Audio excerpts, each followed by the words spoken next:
और सरकार के खिलाफ मार्च के बाद विपक्षी नेता राज्यसभा के सभापति वेंकैया नायडू से मिलने पहुंचे। विपक्षी नेताओं ने उपराष्ट्रपति को अपनी मांगों का एक ज्ञापन सौंपा है और विपक्षी नेताओं ने आरोप लगाया कि हंगामे के बीच सरकार ने कुछ ऐसे बिल पास करा लिए जो पहले से कार्यसूची में नहीं थे। कांग्रेस नेता मल्लिकार्जुन खड़गे ने कहा कि मोदी सरकार ने सदन में विपक्ष को बोलने तक नहीं दिया, मौका नहीं मिला।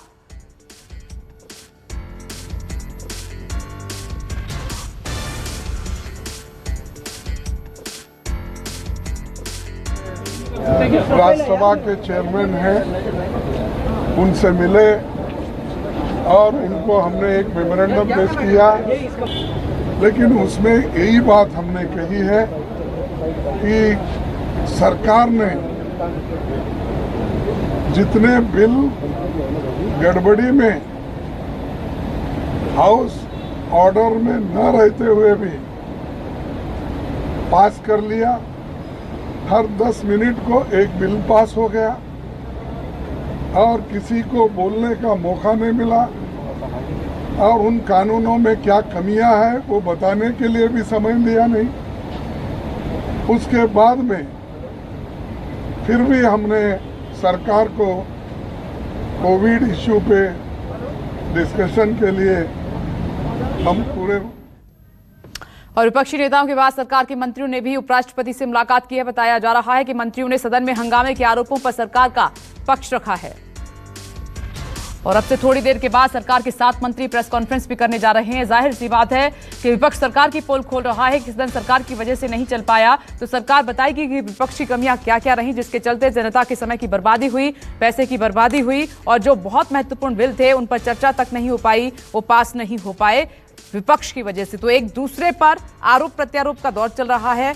दोनों तरफ से मुलाकात की गई है उपराष्ट्रपति वेंकैया नायडू से और राज्यसभा में कल तो आपने देखा ही था कि जिस तरीके से विपक्षी सांसदों का रवैया रहा उस पर उपराष्ट्रपति और सभापति वेंकैया नायडू ने दुख व्यक्त किया। वो भावुक भी नजर आए। उन्होंने कहा कि लोकतंत्र के खिलाफ है, मर्यादा है, वो विपक्षी सांसद भूल चुके हैं। आज उसी पर सफाई देने के लिए विपक्ष के तमाम सांसद पहुंचे और सरकार के भी तमाम सांसद वहां पर पहुंचे हैं अपनी बात रखने के लिए। थोड़ी देर के बाद जी हां, सरकार के 7 मंत्री प्रेस कॉन्फ्रेंस करेंगे और राज्यसभा में हंगामे पर यह प्रेस कॉन्फ्रेंस हो सकती है।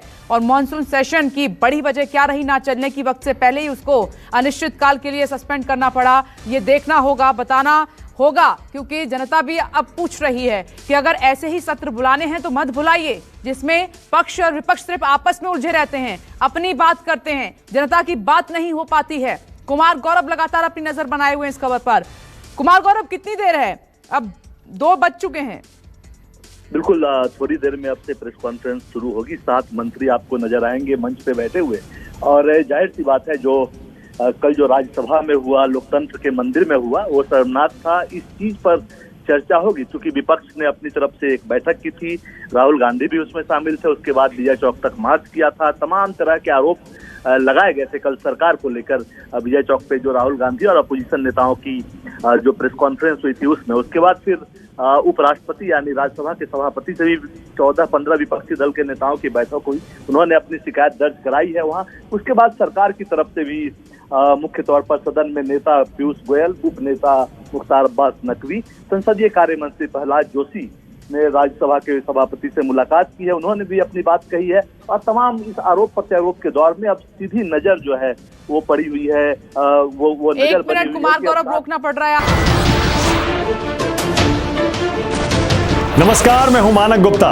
अगर आपको हमारा ये वीडियो पसंद आया हो तो इसे लाइक और शेयर जरूर करें और हाँ, हमें सब्सक्राइब और फॉलो करना ना भूलें ताकि आप देश और दुनिया की कोई खबर मिस ना करें। तो जुड़े रहिए हमारे साथ और देखते रहिए न्यूज़ 24।